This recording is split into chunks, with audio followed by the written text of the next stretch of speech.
Well, the time is just hit at 9 a.m. as we continue with the broadcast, and shortly we will be having the news with Zaid Jedward. But before that, we are going to be talking about load shedding and water shedding. Now, these are debacles, and we can add a lot more. We can add road shedding, we can add sewage shedding. There's just so much that is happening at this point in time. But the key question is many communities that have been suffering as a result of water shedding, which is directly due to load shedding, are battling. And this morning, we are talking with Shaheen Khan, collective leadership of the community organization that emerged from the struggle against water shedding in the old Group Areas Act of Potchefstroom. Shaheen, assalamu alaikum wa rahmatullahi wa barakatuh, and welcome. Walaikum salam and greetings to your listeners. Yes, your community in Potchefstroom obviously no different from what many communities are experiencing as a result of load shedding, the water shedding debacle that is playing out. And the key issue here is, as communities, how are we responding? How are we addressing these issues? Now, we know that in the old group areas of Potchefstroom, traditionally known as our Indian areas, there's a lot has been obviously happening, a lot has been playing out. What is the situation there in your part of the world, in Potchefstroom? Yeah, what actually happened here is that since June last year, we've been having intermittent water shedding cutoffs. And this has been going on for a long time. However, 3 weeks ago, these water cutoffs became more regular, and people on our service delivery, Ward 9 service delivery group, started expressing real unhappiness at the lack of water in our taps. 1.5 weeks ago, this intensified, and last week for 3 days we didn't have water in our taps.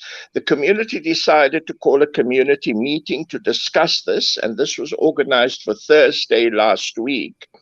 On the Tuesday, the mayor called me to say that, look, he wants to meet us on the Wednesday at 1:30 p.m., that is the community at 1:30 p.m., and that he would send his municipal manager to meet us at our meeting on the Thursday evening. On Wednesday, we were there, and he did not arrive. He didn't arrive, it seems, because people had blocked the N12 highway due to water cutoffs and unhappiness over the situation in all the informal settlements surrounding the old group areas. On Thursday evening, our meeting was the biggest meeting ever held in our community hall. People from all over were there, people from the informal settlements, from our surrounding extensions, and Mohadin itself. We had a great representation from the community.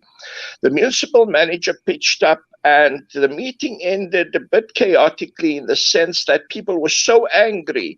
They wanted to vent their anger at the municipal manager and the fact that they hadn't been able to bath for 3 days. They hadn't had drinking water.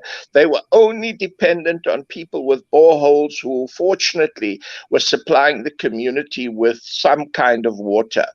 They had water tankers come in, and we suspect that the reason for the problems we are having is because people are making money from the water tankers, and those linked to the tenders for water tankers are largely ANC councillors and people in high places. 6 months ago, the municipality had promised to put up generators, to buy generators, so that we wouldn't face the problem from load shedding in the water pump areas, and water would then be pumped successfully to our areas. Till today, that has not been done. At the meeting on Thursday, the sat with us then. The community had been very angry. The sat with us and he called on his technical person to come and address us. Our people went out to fetch the technical person. But in the meantime, the police had surrounded the building, our community hall.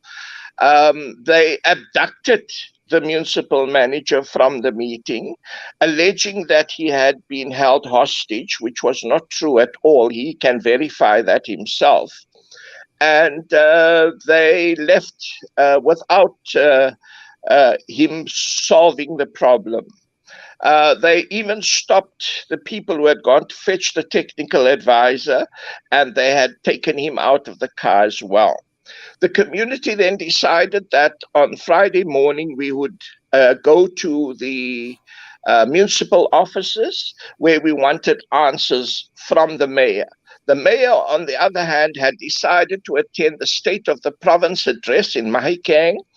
And so we were addressed again by the municipal manager, who informed us very differently from what he said on the Thursday evening, to the fact that Eskom had agreed not to load shed the areas where the pumping takes place, and that we would have water by 6 p.m. on Friday.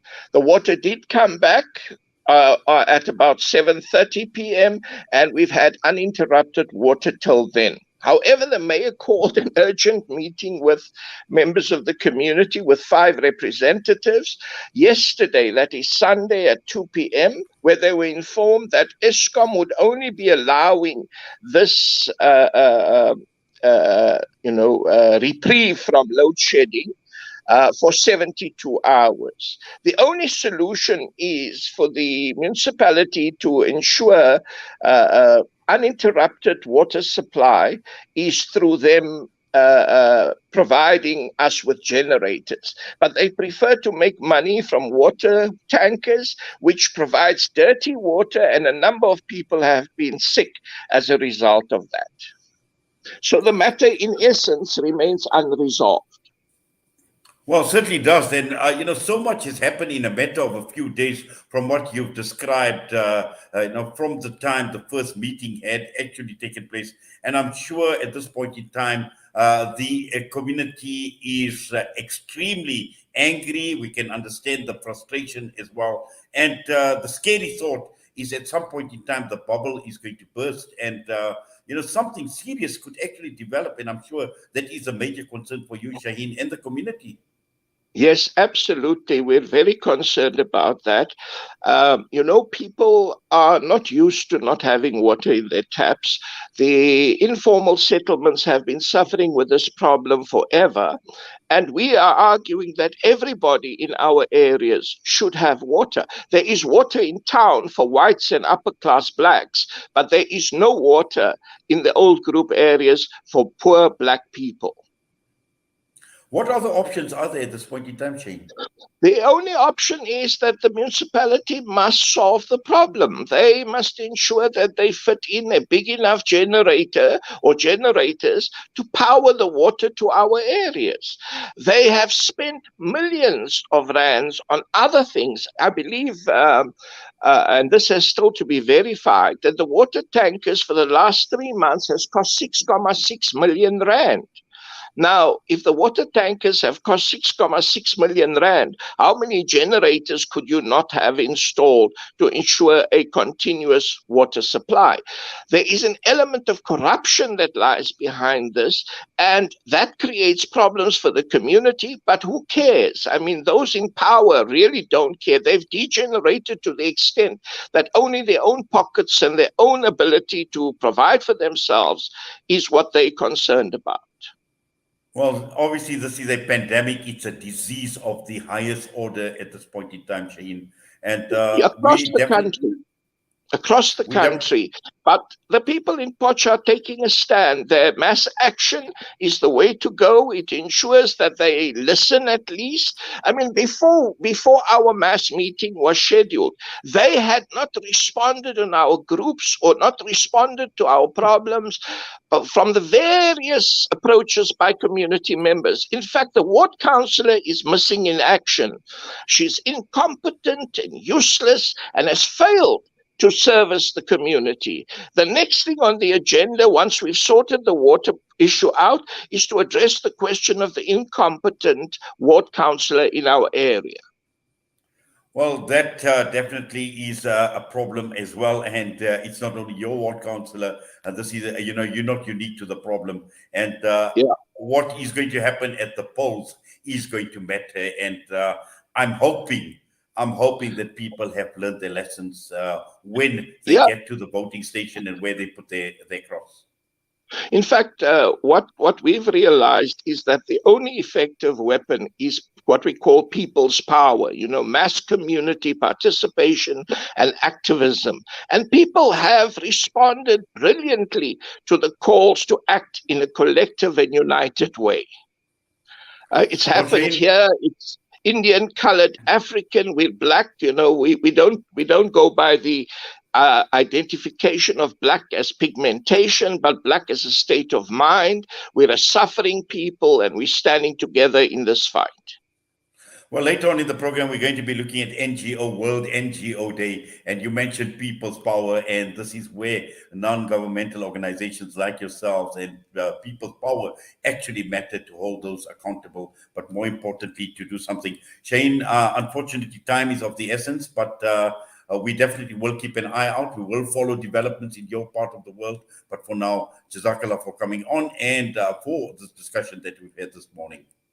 Thank you very much. Assalamu alaikum wa rahmatullahi wa barakatuh. Shaheen Khan with us this morning. We're going to head for the news. Zahid Jedwood is standing by.